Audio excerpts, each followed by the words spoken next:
Today we're going to uncover the truth about one of the greatest stories we've been told about the economy. Something that we've all come to believe is true, much like the sky itself being blue, even though it's not. What? Today we're going to find out the shocking truth about the 2008 financial crisis, what really caused it, the story that's been told, and how there are shocking and eerie similarities to what's happening right now in the economy. This video will leave you with a deeper understanding of how the economy works, the dangers of the past, and how they reflect the dangers of the present, with the ultimate goal of understanding where the markets are headed so that you can protect yourself, your family, and of course, make the most amount of money in the near future. To understand this, we need to take a trip back in time to 2008. The world was on the brink of financial collapse. Banks were failing, businesses were collapsing, and ordinary people were losing their homes, their jobs, and their life savings. I remember my own parents crying on the phone as they saw the majority of their net worths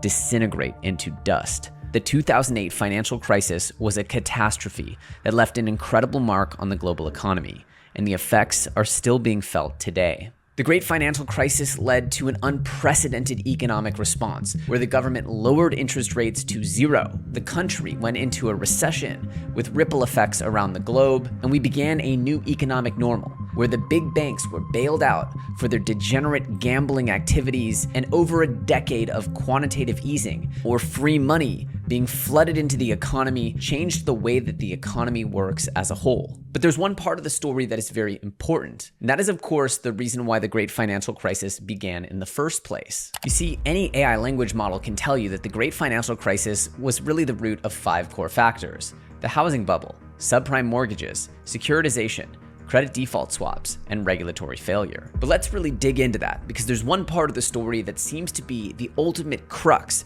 of why people believe that the 2008 financial crisis occurred. As you can see, subprime mortgages is something that comes up over and over.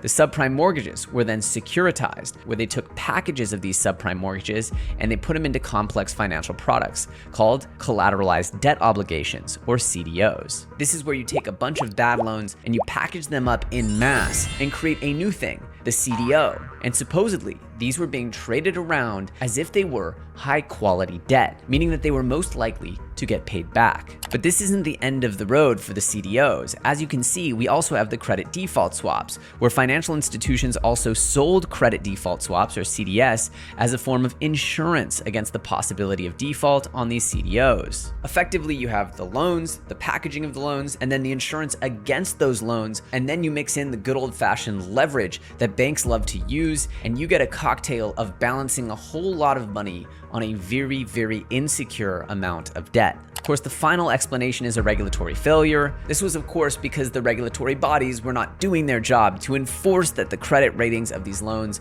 were accurate and as high quality as they needed to be. The explanations for this were so ubiquitous that they made their way into a feature film called The Big Short, and the story of the subprime mortgage crisis became immortalized in history. Let's take a look at Margot Robbie explaining this while drinking champagne in a bubble bath.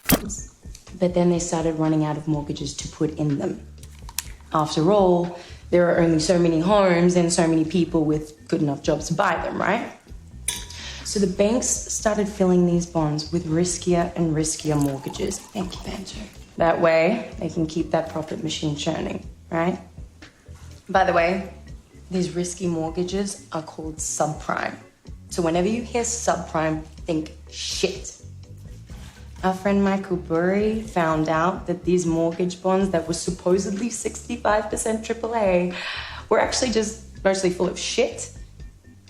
So now he's going to short the bonds, which means to bet against. Got it? Good. Despite having an all-star cast and trying to explain this over the course of an hour, obviously that single clip probably helps you understand it better than most academics could. But here's just a little bit more flavor to show how clearly they were painting the narrative that it was all due to subprime mortgages. You have a pool of 50 million in subprime loans. How much money could be out there betting on it in your synthetic CDOs and swaps right now, tonight? So 50 million.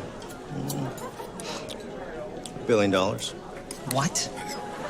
There you have it. These subprime mortgages were packaged up, they were insured against, they were repackaged and sold in mass. You sprinkle on some industrial grade leverage, and for every $1 of bad debt in the system, there were about $20 speculating on that debt or leveraged against it. The point here is that this entire movie, the entire narrative, was about how these bad debt vehicles, or effectively the risky bank loans being put out by these greedy and degenerate banks, were the reason for the entire financial crisis. But what if it wasn't actually because of these risky loans? What if these loans and the way that they were being given out were completely consistent over the period of time and didn't represent the vast majority of foreclosures? Because today people are saying a housing collapse like 2008 is not possible due to the fact that most loans are being given out to higher quality borrowers than was common in the 2008 financial crisis. Well, new research from a paper called Credit Growth in the Financial Crisis, A New Narrative, explains that they used a large administrative panel of credit file data to examine the evolution of household debt and default between 1999 and 2013.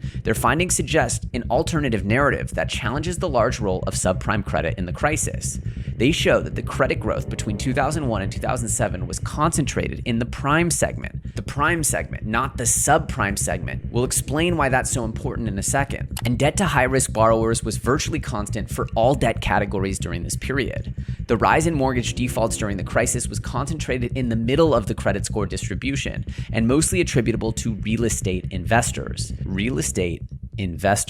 Now here's where we get to the really interesting part. The point here is that an academic study has just shown that the actual narrative around subprime mortgages was not actually the root cause of the foreclosure crisis. Really what happened is we had an overextended housing bubble where more and more investors were seeing such a long duration bull market in the housing market that they overallocated, they got greedy, they overinvested, and when the market cooled off, everything went plummeting down. While there was a ton of foreclosures across the subprime sector, the actual cause of this was not because strippers had 5 homes, as the movie would like you to believe. No, instead the root cause was once again economic conditions leading to overinvestment by speculators. Now what if I told you that we're living in one of the most rampant speculative bubbles for real estate that we've ever seen? Yes, investors, including Wall Street, helped drive up home prices during the pandemic housing boom. Here's the proof. Investors are buying a record share of homes in 2022. In the fourth quarter, investors acquired 80,293 properties, up 43.9% year over year. This data collected by Redfin suggests that what we're seeing today in the modern real estate market is just as wet and wild of an investor-fueled market as we've ever seen in the real estate market. It's no secret that after the government pumped endless amounts of money into the market in response to the pandemic, that all asset classes, specifically housing, equities, cryptocurrency, exploded through the roof with gains. And while many on this channel might be familiar with cryptocurrency, we know the market that runs the American economy is the housing market. So what do we know for sure? Well, we now know that the 2008 financial crisis actually saw more foreclosures in the investor category than in the subprime category. All of the research and experts and talking heads claiming that the modern housing collapse will be completely different from the 2008 collapse because there are far less subprime loans in the market are actually missing the true and accurate cause of the 2008 financial crisis. What I'm trying to say is that the current financial collapse could be just as bad because wet and wild policies from the Federal Reserve have led to an absolute excess of investment into the residential real estate category. As almost every major bank, leading analyst, economist, and legendary investor have predicted absolutely catastrophic levels of recession coming at some point in 2023, I would encourage everyone to take a deep look at the data and understand that the real housing collapse may be just as bad as 2008 for the reasons that we've been lied to this entire time as to what caused the great financial crisis in the first place. Thank you for watching to the end of the video. If you enjoyed it, make sure to click on this one. It's even better than the last one, I promise you. Also, make sure to follow me on Twitter. Link is in the description. And if you like this, subscribe for more videos by hitting that subscribe button and clicking that little bell notification and set notifications to all. As always, I'm EllioTrades, and I'll see you soon on the next one.